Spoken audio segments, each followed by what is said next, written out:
จังว่าฟ้าเอ้ยฟ้าห้องข้าง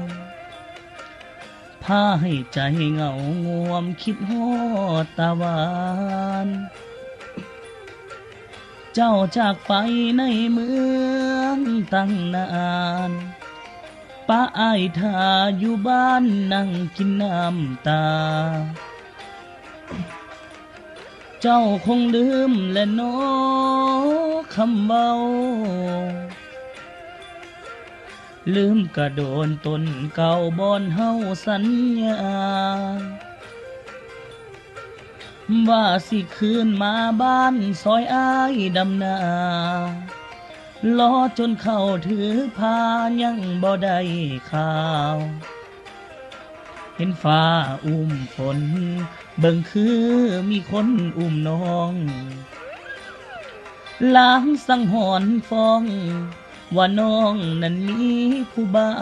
วยามเมฆไหลซ้อนเบิ่งคือคนนอนหมุนตักเจ้าน้ำตาไหลยาวได้ข่าวเมฆไหลยังวนจังว่าฟ้าเอ้ยฟ้าห้องละอายยันน้องเปลี่ยนใจคือฟ้าสังฝนเห็นฟ้าหยิกคิ้วอ้ายแห้งเป็นห่วงหน้ามนเห็นฟ้าอุ้มฝนเบิ่งคือ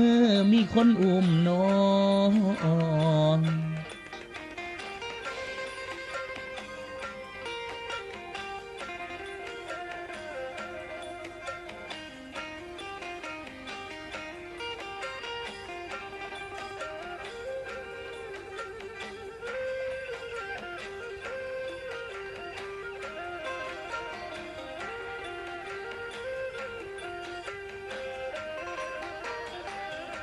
เห็นฟ้าอุ้มฝนเบิ่งคือมีคนอุ้มน้องล้างสังหรณ์ฟองว่าน้องนั้นมีผู้บ่าวยามเมฆไหลซ้อนเบิ่งคือคนนอนหมุนตักเจ้าน้ำตาไหลยาวได้ข่าวเมฆไหลยังวนจังว่าฟ้าเอ้ยฟ้าห้องละ